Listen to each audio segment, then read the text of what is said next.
നമസ്കാരം. ആശങ്കയുണർത്തുന്നൊരു വാർത്തയാണ് പങ്കുവെക്കാനുള്ളത്. ലോകത്തെ പൂർണ്ണമായി നശിപ്പിക്കാൻ കെൽപ്പുള്ള ആണവായുധമല്ലാത്ത ഹൈഡ്രജൻ ബോംബ് അഥവാ നോൺ ന്യൂക്ലിയർ ഹൈഡ്രജൻ ബോംബ് പരീക്ഷിച്ച ചൈന.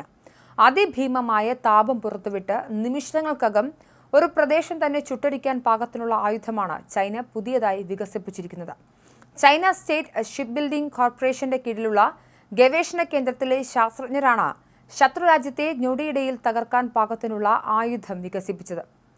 പരമ്പരാഗത ഹൈഡ്രജൻ ബോംബുകളെ അപേക്ഷിച്ച് സ്ഫോടനത്തിന് ആണവോർജ്ജത്തിനു പകരം മഗ്നീഷ്യം ഹൈഡ്രേറ്റ് എന്ന രാസവസ്തുവാണ് ഇതിൽ ഉപയോഗിക്കുന്നത്.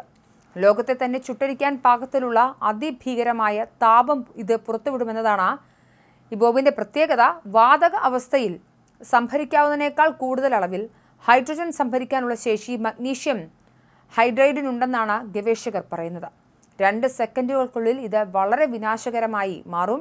ബോംബ് ഡിറ്റനേറ്റ് ചെയ്തു കഴിഞ്ഞാൽ ഇതിലെ മഗ്നീഷ്യം ഹൈഡ്രേറ്റ് വളരെ പെട്ടെന്ന് വിഘടിക്കാൻ തുടങ്ങും. അങ്ങനെ ചെയ്യുമ്പോൾ അതിഭീകരമായ താപം ഉൽപ്പാദിപ്പിക്കുന്നതിനൊപ്പം രാസപ്രവർത്തനത്തിന്റെ ഉപഫലമായി ഹൈഡ്രജൻ വാതകവും പുറത്തേക്ക് വരും. അങ്ങനെ പുറത്തുവരുന്ന ഹൈഡ്രജൻ വാതകത്തിന് തീ പിടിക്കുന്നതോടെ താപം അതിഭീമമായി വർദ്ധിക്കുകയും 1000 ഡിഗ്രി സെൽഷ്യസിന് മുകളിലേക്ക് ഉയരുകയും ചെയ്യും. ബോംബ് ഡിറ്റനേറ്റ് ചെയ്ത് വെറും 2 സെക്കൻഡിനുള്ളിൽ ഇത്രയും കാര്യങ്ങൾ സംഭവിക്കുമെന്നതാണ് ഇതിനെ അപകടകരമാക്കുന്നത്. TNT സ്ഫോടനത്തെക്കാൾ 15 മടങ്ങ് അപകടകാരിയാണ് ചൈനയുടെ പുതിയ ബോംബെന്നതാണ് മറ്റൊരു വസ്തുത.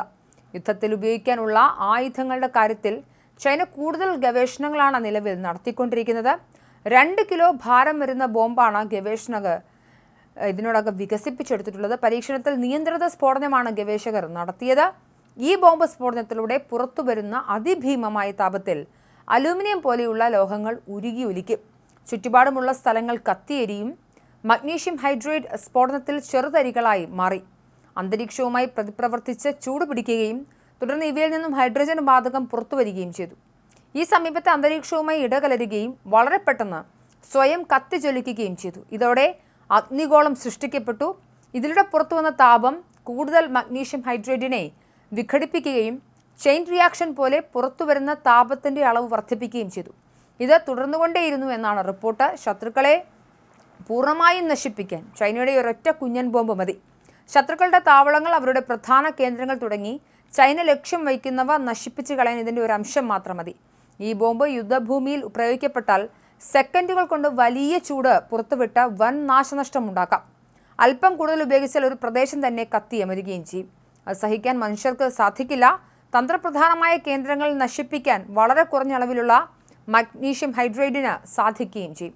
സാധാരണ അന്തരീക്ഷത്തിൽ സൂക്ഷിക്കാനോ നിർമ്മിക്കാനോ സാധിക്കാത്ത രാസവസ്തുവാണ് മഗ്നീഷ്യം ഹൈഡ്രേറ്റ്.